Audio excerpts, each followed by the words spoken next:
Radio Boom Show en el Facebook, en el Instagram Radio Boom Show, para Buenos Aires y para todo el mundo.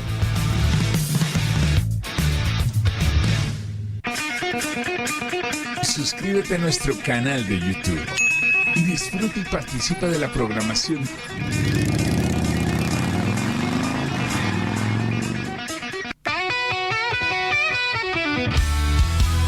No te pierdas todas las mañanas, de lunes a viernes, a las 9 a.m.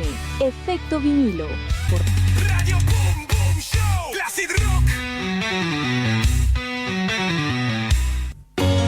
En cada alegría, camino al trabajo o mientras laburás, hay alguien que siempre está, sin importar cuándo ni dónde. La radio es parte de tu vida. La radio es el aire que nos une. ARPA, Asociación Radiodifusoras Privadas Argentinas. Ya llega Panorama de Noticias.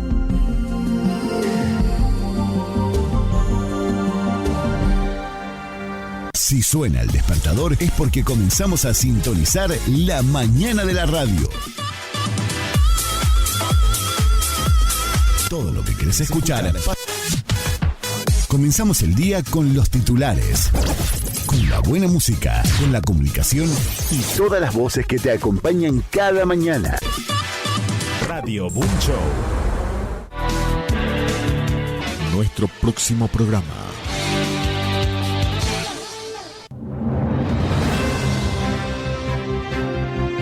Conectamos con el mundo. Estas son las noticias. Panorama de Noticias.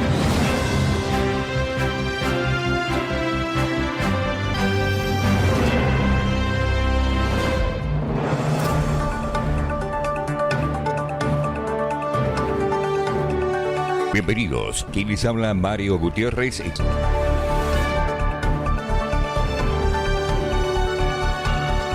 Principales titulares.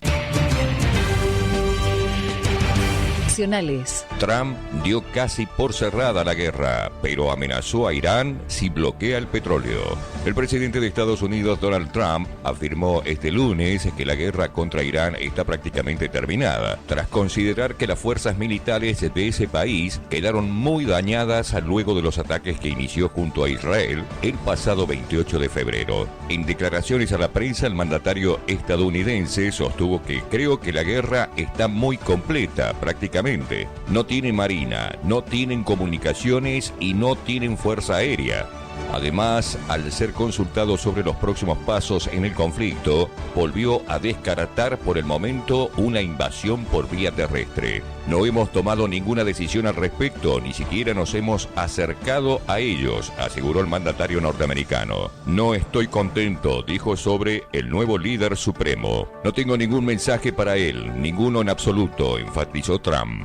Luego de haber dicho que quería participar en las elecciones del nuevo líder, indicó que tiene a alguien en mente para ocupar ese espacio, más allá de la designación del hijo del fallecido Ali Khamenei. El presidente de Estados Unidos, Donald Trump, aseguró que golpeará mucho más duro contra Irán si intentan bloquear el suministro mundial de petróleo en medio de la guerra en Medio Oriente. No permitiré que un régimen terrorista tome al mundo como rehén e intente detener el suministro global de petróleo, declaró el mandatario norteamericano durante la conferencia de prensa en Florida. Si Irán hace algo para lograrlo, recibirá un golpe a un nivel mucho, pero mucho más duro. Misiones. Polémica en Misiones. El municipio regaló escobas y baldes por el Día de la Mujer. Un festejo por el Día Internacional de la Mujer, organizado por la Municipalidad de Colonia Aurora, en la provincia de Misiones, generó polémica luego de que se entregaran escobas, baldes y escurridores como premios en una actividad realizada durante la jornada. Durante la premiación de algunas de las competencias organizadas en el encuentro, 3 participantes recibieron como obsequio elementos de limpieza doméstica, entre ellos y escurridores, además de un certificado. El momento fue fotografiado y difundido en las redes sociales oficiales del municipio. La entrega generó críticas en las redes sociales, donde usuarios cuestionaron el tipo de premio elegido para conmemorar la fecha. El intendente de la localidad, Carlos Gorín, defendió la actividad y sostuvo que los objetos entregados estaban vinculados a una de las consignas del juego organizado durante la jornada. El evento incluyó además un acto de apertura encabezado por el intendente, quien en su discurso destacó la importancia de seguir promoviendo oportunidades y reconocimientos para la mujer. Durante la jornada también hubo intervenciones de la pastora Raquel Crespitz, una charla sobre prevención de cáncer de piel a cargo del médico Tomás Huizo y palabras de la diputada provincial Elvani Gorín, hermana del jefe comunal. Las actividades se completaron con música en vivo y desafíos de pastelería organizados por la Casa de la Mujer local. Gorín transita actualmente su segundo mandato al frente del municipio. Fue reelegido en el año 2023 con más del 60% de los votos y forma parte del Partido Agrario y Social. Mendoza. La fiesta de la vendimia tuvo un impactante show central y eligieron a la reina. Y hoy termina la edición 2026.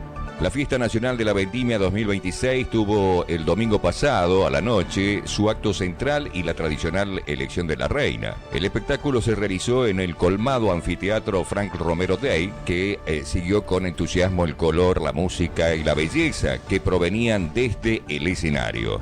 Este año fue la edición número 90 de esta ceremonia tan querida por el pueblo mendocino.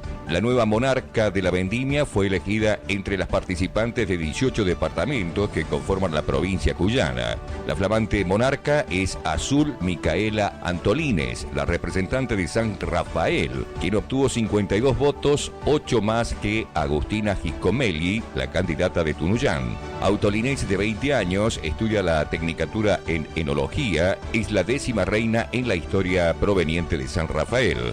Tras finalizar el show principal, estuvo programada la presentación del cantante Luciano Pereira. Anoche, lunes 9, estuvieron presentes el Chaqueño Palavecino, la LBC y Euge Quevedo, Desacatados, Maggie Olave y la Red Pandilla. Para esta noche, martes 10, cierran con Abel Pintos, Ángela Leiva, Campedrinos y Maggie Cullen.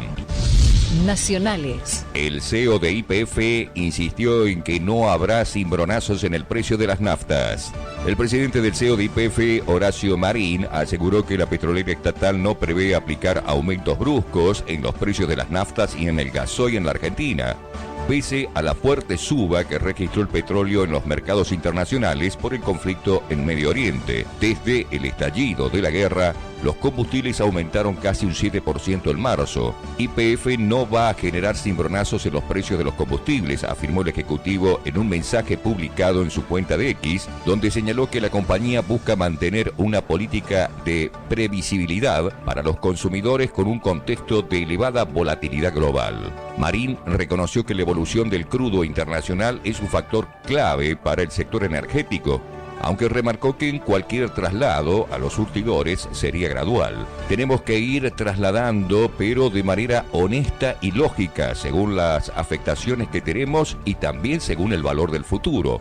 El titular de YPF indicó que la empresa monitorea de forma permanente el comportamiento del mercado energético y su impacto en el negocio local. En ese sentido, sostuvo que los ajustes no necesariamente reflejarían el aumento de los saltos de los precios internacionales del petróleo. No son aumentos importantes para nada comparados con el precio del barril. En ese contexto, el barril del Brent llegó a rozar los $120, mientras que el West Texas Intermediate se mantuvo por encima de los $100 durante la jornada. La escalada está vinculada con la guerra de Medio Oriente, con el cierre del estratégico estrecho de Hormuz, por donde circulan cerca de un quinto del petróleo y gas que se comercializa en el mundo. Economía. Profesor de la Universidad de Columbia destacó el orden fiscal en la Argentina. El tema fiscal y el manejo de los recursos del Estado es un área clave. Actualmente países como Estados Unidos, Gran Bretaña, Francia o Japón se muestran muy irresponsables fiscalmente, con déficits marcados y sin intenciones de corregirlos. Por el contrario, por ejemplo, Argentina presenta superávit fiscal, posicionándose junto a naciones como Perú, Chile, Polonia o Malasia, que mantienen cuentas públicas interesantes. Si bien restan problemas de fondo para resolver, el país está muy posesionado para ofrecer respuestas a las demandas del planeta gracias a este ordenamiento. Clave para destacar es el tema fiscal, cómo se manejan los recursos del Estado. Hoy por hoy, países como Estados Unidos, países como Gran Bretaña, como Francia, como Japón, muy irresponsables fiscalmente, con déficits muy marcados sin ninguna intención de corregirlos. Por otro lado, países como la Argentina, superávit fiscal.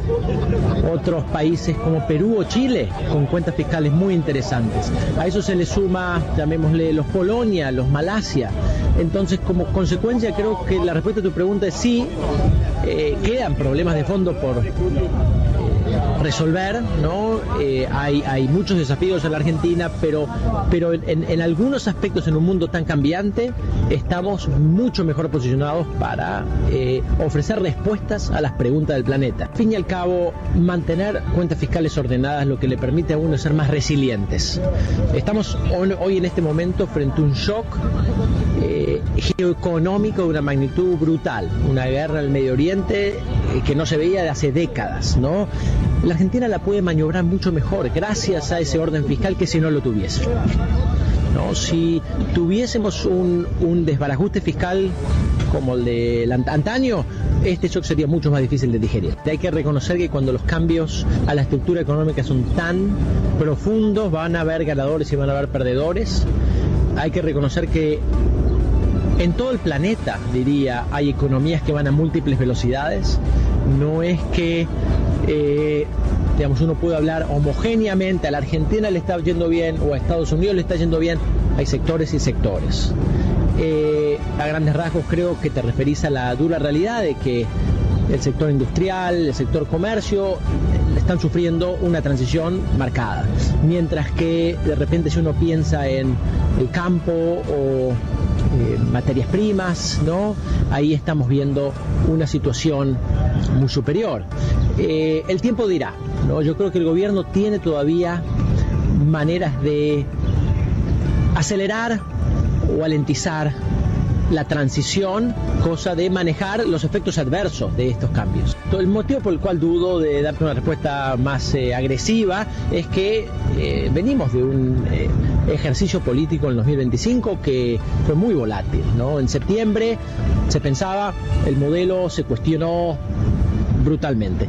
En octubre resulta que no, que estamos comprometidos con el modelo. Entonces, veremos qué nos depara el 2027, pero yo creo que si se sigue haciendo la tarea, una reforma laboral que se acaba de aprobar, una reforma tributaria que se está trabajando, cierto grado de desregulación y mayor participación del sector privado en la economía, puede que el 2027 veamos una elección en la que los consensos básicos no se discuten, una elección más de categoría, llamémosle uruguaya, o aquellas que solíamos conocer en Chile, que una elección argentina.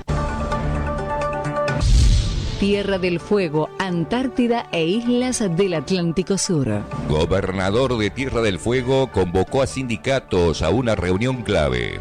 El gobernador de la provincia de Tierra del Fuego, Gustavo Melella, convocó a representantes de los gremios estatales de ATE, UPCN, SUTEF y ATSA a una reunión el día miércoles en la Casa de Gobierno. El objetivo es analizar las situaciones económicas de la provincia. Horacio Catena, secretario general del sindicato docente, confirmó la convocatoria. El día miércoles nos ha convocado el gobernador de la provincia a las 10:30 de la mañana. Así lo expresó el sindicalista Catena. Bueno, el día miércoles nos han convocado el gobernador de la provincia a las 10:30 de la mañana. Entendemos a la mayoría de los gremios estatales, no sé si privados. Entendemos que debe ser para explicar la situación de la provincia. Cuestión que no desconocemos, cuestión que no es que ignoramos. Solo que entendemos que en la provincia, además de resistir el ajuste de Javier Milei, hay que tomar medidas que tengan que ver con poner en cuestión la riqueza que se llevan de la provincia y que son 4 o 5 empresas monopólicas.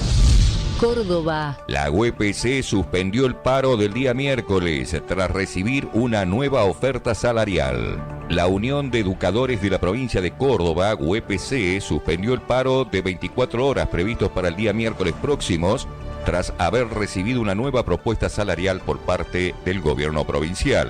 La decisión fue comunicada este lunes a la noche tras una reunión con el gremio del secretario general de Gobernación, David Consalvi. Desde el sindicato informaron a través de un comunicado que el relevamiento de la medida de fuerza obedece a que la oferta de la provincia contiene algunos de los requerimientos planteados en la asamblea departamental. Por lo tanto, de acuerdo a la resolución de dicha asamblea, ante una nueva propuesta superadora, se suspende la medida de fuerza y se activan los mecanismos de información, consulta, debate y resolución estatuarios. Fútbol. Boca lanza la nueva Bombonera, hasta 80.000 espectadores, los detalles oficiales de las obras. Se termina la espera, la incógnita acerca de cómo se resolverá una disyuntiva de décadas de duración, ya con la presión de saber que una solución es inevitable. La Bombonera y su capacidad limitada, los diversos proyectos que surgieron a lo largo del tiempo y las dificultades para llevarlo a cabo. Algunos de ellos encontró por fin el camino de la ampliación que tanto esperaban los hinchas y su puesta en marcha ya es inminente. Boca se alista para meterle mano a su templo y pegar el salto más grande en 20 años. El club trabaja para levantar una cuarta bandeja en la Bombonera, una obra que, si salen todos los permisos, empezaría a ejecutarse fuerte en 2026 y marcaría la primera gran expansión de la capacidad del estadio desde los 90. No es un retoque cosmético. La nueva estructura irá por debajo de las 3 bandejas actuales, sumará unas 6.000 butacas de platea y llevará el aforo en una primera etapa a unos 67.000 hinchas, contra los 57.000 que entran hoy. Detrás de esto está el master plan que impulsa Juan Román Riquelme, pensado en capítulos. El primer capítulo es esta cuarta bandeja con sus ascensores, nuevos accesos y obras en la platea L, que ordena la circulación, moderniza la zona de plateas y sienta la base para seguir creciendo sin tocar todavía la esencia del estadio. El segundo gran salto es el que proyecta llevar la Bombonera a un techo cercano a los 80.000 espectadores. Ahí ya entra en juego un combo más pesado de reformas, que incluye correr algunos metros del campo de juego hacia las vías, modificar los populares para ganar aforo y rediseñar sectores hoy ocupados por palcos viejos. En ese escenario más ambicioso, se demolerían los palcos reformados en los 90 para levantar 2 nuevas plateas y construir mucho más palcos modernos, que pasarían de 86 a alrededor de 240, con una altura similar a la cuarta bandeja. A la vez, la idea es que la tercera bandeja sea íntegramente popular, mientras las plateas inferiores y los nuevos palcos permiten cumplir con las exigencias de FIFA en cantidad de butacas. Así, la Bombonera dejaría de moverse solo en el rango de los 60 y pico de miles para instalarse en la franja de los 80.000 hinchas, siempre en su misma manzana de la Boca. Todo esto se apoya en un movimiento clave fuera de la cancha. Boca ya mandó la documentación a la empresa que opera las vías para poder colocar columnas en ese sector y montar 18 ascensores que alimentarán la nueva bandeja y ordenarán los ascensos a las tribunas altas. La CNRT también debe dar su visto bueno porque cualquier obra sobre o junto a las vías necesita su aval. Un dato que calma al hincha es que en esta primera fase el equipo no tendría que mover su localía y podría seguir jugando en Bransen 805. Recién con la etapa más pesada del master plan aparecería la chance de ir a otro estadio. Más allá de los planos, el proyecto juega fuerte en la política del club. Para Riquelme, una Bombonera agrandada y modernizada es una bandera central de cara a las elecciones del 2027. Eso sí, hay algo que todavía no se sabe: cuánto va a costar la obra y de dónde sale la plata. Nacionales. El gobierno nacional aplicará multas millonarias a la Fraternidad y a la UTA por el paro de la CGT. El gobierno nacional avanza con multas millonarias contra los sindicatos del transporte de la Fraternidad y la Unión Tranviarios Automotores UTA, luego de determinar que ambas organizaciones incumplieron la conciliación obligatoria vigente y participaron del paro nacional convocado por la CGT el pasado 19 de febrero. Según trascendió, las sanciones económicas que analizan aplicar la Administración Nacional alcanza cifras de gran magnitud. El gremio, que representa a los conductores de locomotoras, deberán afrontar una multa cercana a los 21.000 millones de pesos, mientras que el sindicato de choferes de colectivos podría recibir una penalización que rondaría los 70.000 millones de pesos. Desde la Confederación General del Trabajo, CGT, manifestaron su rechazo a esta iniciativa oficial. La central obrera se victimizó y sostuvo que la decisión de sancionar a los gremios del transporte responde, según ellos, a un acto de persecución política y sindical, mientras durante el paro no cumplieron con las leyes vigentes de conciliación obligatoria.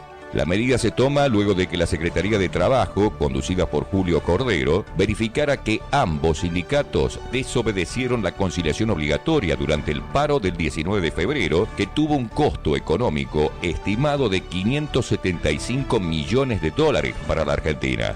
Tras constatar el incumplimiento, los organismos inició los correspondientes sumarios administrativos para avanzar con las sanciones. Desde el Ministerio de Capital Humano difundieron un comunicado en el que se explicaron los fundamentos legales de la decisión. En este texto se indicó que las infracciones tipificadas en el artículo 4 del régimen general de las sanciones de infracción laborales, ratificados por la ley 25.212, conlleva a una sanción de multas del 50% al 2.000% del valor mensual del salario mínimo vital y móvil para cada trabajador afectado. Las multas que se aplicarán a los sindicatos no tendrían un monto único fijo. De acuerdo con lo establecido por la normativa vigente, el valor final va a depender de distintos factores, entre ellos la fecha precisa en la que se produjo la infracción y también el número de trabajadores alcanzados por la medida de fuerza. Además del impacto económico, las sanciones podrían tener otras consecuencias institucionales. La legislación vigente contempla la posibilidad de retirar la personería gremial a aquellas organizaciones sindicales que violen la conciliación obligatoria. Como dice el dicho del gobierno, el que las hace, las paga.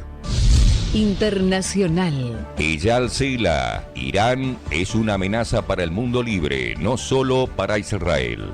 En el 10º día de un conflicto que mantiene en vilo al planeta, el embajador de Israel en la Argentina, Eyal Sela, fue tajante sobre los objetivos de la operación militar en Medio Oriente, neutralizar la amenaza existencial que representa el régimen iraní. Estamos atacando la infraestructura de Irán, mientras ellos atacan a la población civil israelí, denunció el diplomático. Bueno, estamos en el 10º día de este conflicto que su fin es asegurar que Irán no cumple con su objetivo, que es la muerte de Israel. Es un país que está llamando a borrar mi país del mapa, está intentando de hacerlo en cualquier forma posible, vía capacidad nuclear, vía misiles balísticos, vía apoyo a organizaciones terroristas. Estamos nosotros atacando las infraestructuras de Irán, mientras que lamentablemente Irán está atacando la población civil israelí. Acaba de recibir una llamada de mi hija con mis nietos y están ahí todavía con sirenas. No tenemos otra opción de quitar esta amenaza, que es una amenaza no solamente para Israel, es una amenaza para el pueblo libre, para los otros países del Medio Oriente, para Europa y para el mismo pueblo iraní. Es algo preventivo, o sea, son cosas que hay que tomar, pero hay que seguir con nuestra rutina. Yo estoy trabajando desde la embajada para mejorar la relación entre ambos países, para que compremos, por ejemplo, más carne en Argentina, para tener mucho más cooperación científica y más. Nosotros no vamos a dejar a los terroristas que nos hagan que no seguimos con nuestras tareas, pero al mismo tiempo hay que de vez en cuando tener medidas, tener precaución que nada ocurre, pero no hay ninguna información de algo concreto en Argentina. Bueno, estos son los objetivos de esta operación. Si lográramos tener las bases para un cambio del régimen, para el bienestar del pueblo iraní, bienvenida. O sea, es un pueblo que sufre ya 47 años de una dictadura terrorista, teocrática, que no deja a la gente vivir como quiere, amar como quiere, que no da...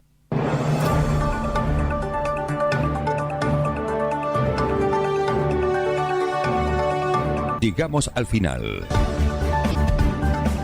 Los invitamos para nuestro próximo informativo.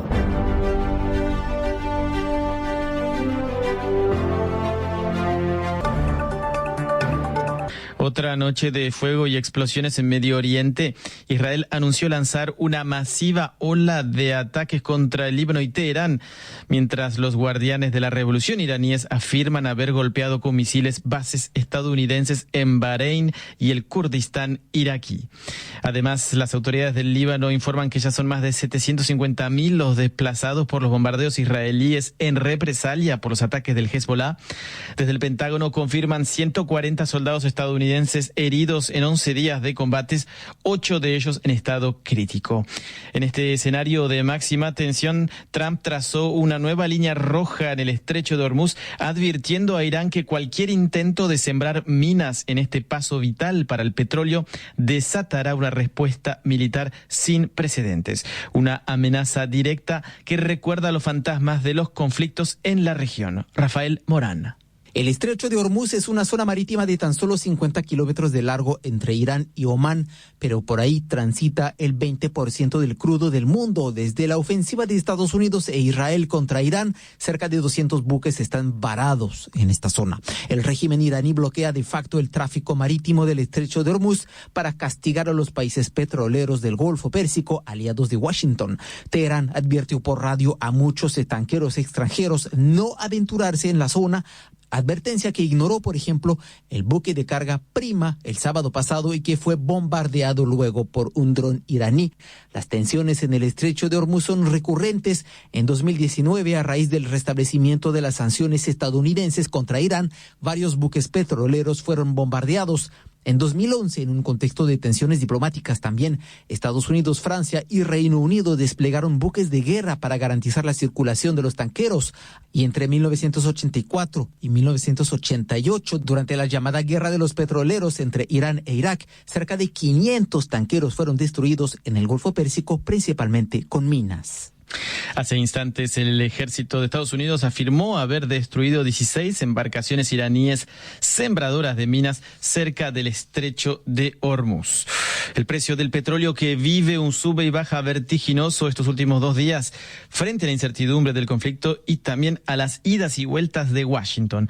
Este martes el precio del barril se desplomó después de que el secretario de Energía de Trump anunciara que la Marina de los Estados Unidos había escoltado sin problemas a un petrolero a través del estrecho de Hormuz, anuncio que pocos minutos después fue desmentido por la propia Casa Blanca, lo que provocó una nueva, aunque ligera, subida del precio del crudo. ¿Para dónde van los costos del petróleo?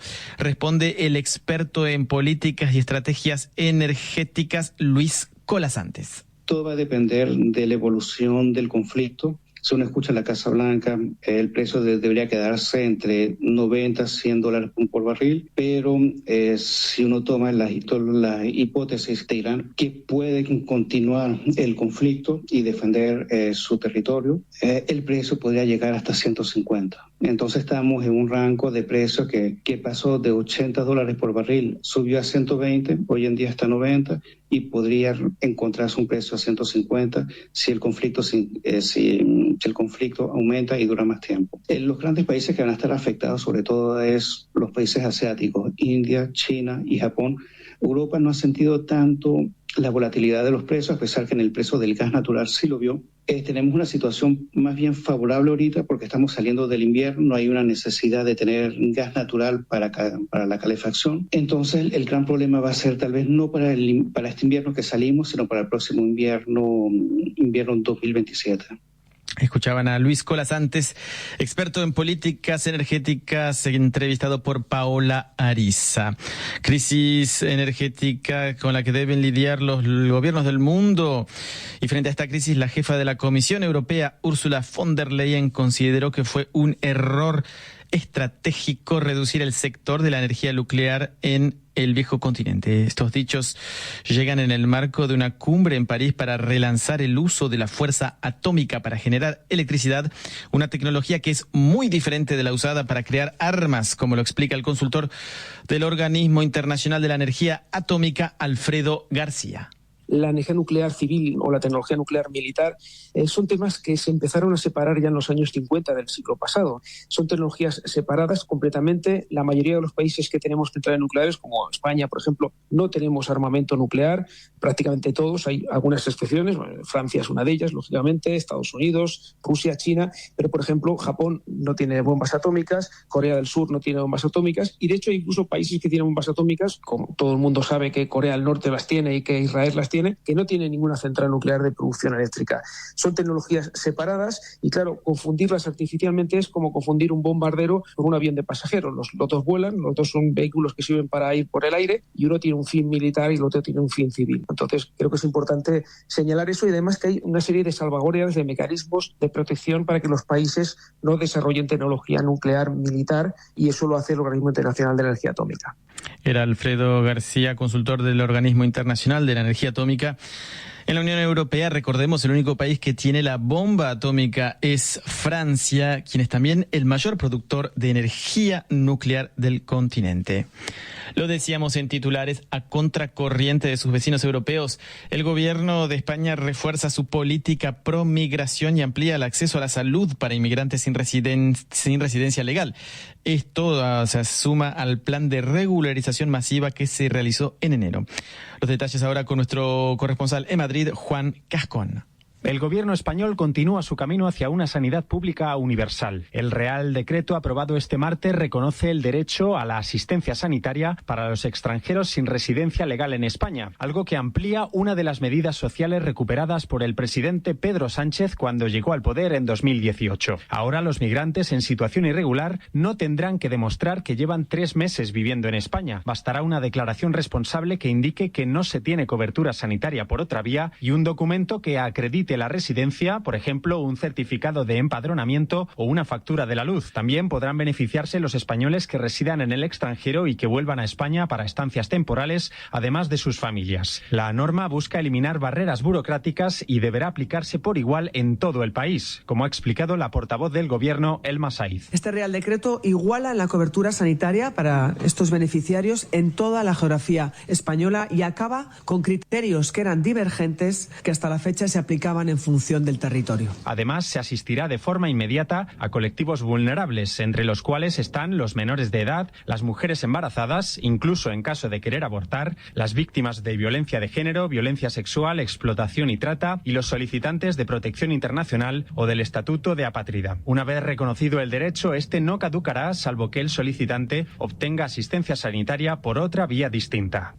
España, que es una de las 3 principales puertas de entrada a Europa junto a Italia y Grecia. Paraguay le abre las puertas a los militares de Estados Unidos tras el visto bueno del Congreso a un acuerdo que permite la llegada de tropas de Washington para entrenamiento y misiones humanitarias. Pero el punto que encendió el debate es la inmunidad. Los uniformados tendrán privilegios similares a los diplomáticos. La oposición denuncia una entrega de la soberanía nacional. Sin dar explicaciones, Lula se baja de la asunción de su homólogo de Chile, el ultraderechista José Antonio Kast, asunción prevista para este miércoles. Quien sí asistirá es Flavio Bolsonaro, que prevé lanzar su candidatura a las presidenciales de octubre en Brasil. Luego de nuestro noticiero dedicaremos el espacio Noticias de América a la próxima presidencia en Chile de Kast y sus políticas migratorias. En la vecina Argentina, la justicia anunció la identificación de los restos de 12 víctimas de la última dictadura militar, hallados en 2025 en terrenos de un ex centro clandestino de detención llamado La Perla, en la provincia de Córdoba, en el centro del país. Por ese lugar pasaron entre 2.500 y 3.000 detenidos, según el archivo de la memoria de esa provincia. Este anuncio coincide también con los 50 años del golpe de Estado el próximo 24 de marzo que sucedió el 24 de marzo de 1976. También lo decíamos en titulares, en Nicaragua hay una persecución sistemática que ya ignora fronteras. El grupo de expertos en derechos humanos sobre ese país centroamericano señala que el gobierno de Daniel Ortega y Rosario Murillo mantienen una extensa red transnacional para vigilar e intimidar a opositores en el exilio.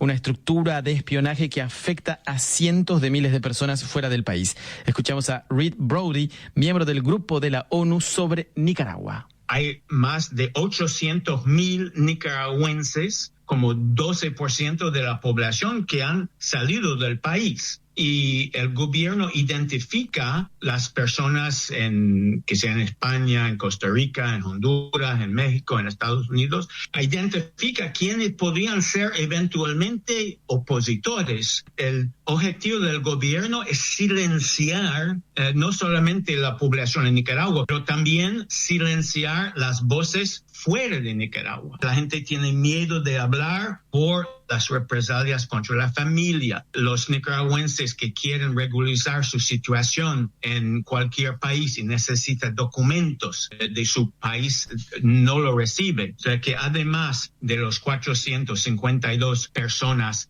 que han sido desnacionalizadas por la ley, o sea, que han sido declarados traidores a la patria y que han sido privados de su nacionalidad, hay muchos otros que de facto ya no pueden prevalecer de su nacionalidad porque no tienen documentos. Escuchaban a Reed Brody, miembro del grupo de la ONU sobre Nicaragua, grupo que fue creado en 2022 y investiga la sangrienta represión vivida en ese país tras las protestas de 2018.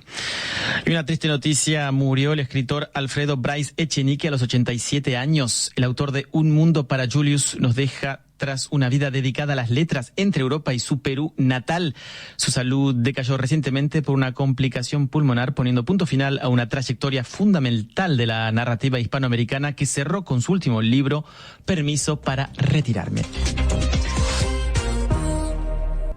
Lo decíamos ya en el informativo, Chile vive hoy, este miércoles, un cambio político radical. El ultraderechista José Antonio Kast asume el mando con la promesa de enterrar el legado de Gabriel Boric. Un fuerte ajuste fiscal y mano dura migratoria marcan el inicio de su gestión. Rafael Morán ahora con el dossier del día. El ultraderechista José Antonio Kast asume el poder en Chile y la militarización de la frontera norte del país será uno de sus primeros gestos para luchar contra la migración irregular.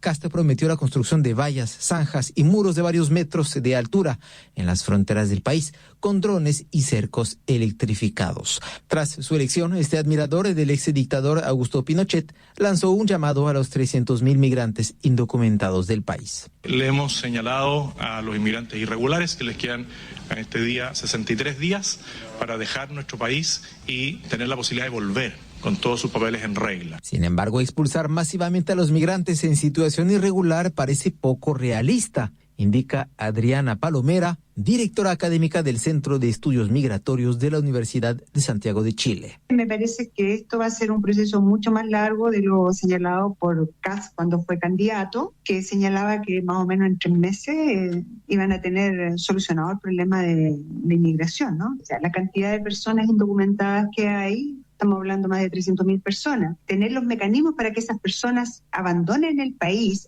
primero a partir de una petición del nuevo presidente, es casi inviable porque además estamos hablando de personas que no tienen recursos. Y por otro lado, también me parece importante señalar, especialmente en el caso venezolano, que no ha cambiado nada todavía, entonces las personas no salen si es que no hay modificaciones, por ejemplo, en este caso en el país de origen. El presidente Kast propone también que los migrantes indocumentados tengan un acceso limitado a los servicios de salud. Sería un retroceso respecto a lo que dice nuestra legislación, porque existe una legislación que habla también de la posibilidad y el acceso de la población migrante a la atención pública. A mí me parece que eso, para poder llevarlo a cabo, tendría que ser a través de una modificación de la ley o de un punto de vista más autoritario. No sé si un decreto presidencial permitiría hacer eso. ¿Obtendrá la mayoría el gobierno para reformar las leyes migratorias y tipificar, por ejemplo, como delito el ingreso irregular a territorio chileno? Efectivamente, hoy día la composición de la Cámara, de ambas cámaras, quedó un poco más cargada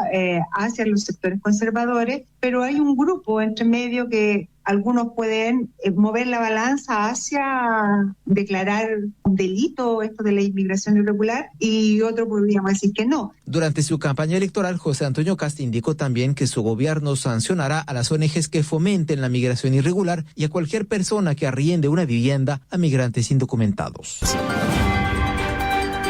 Hasta aquí, el resumen diario de noticias.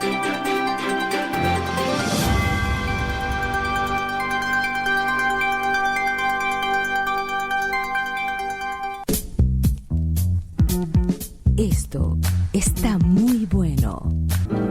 Estás escuchando Radio Boom Show.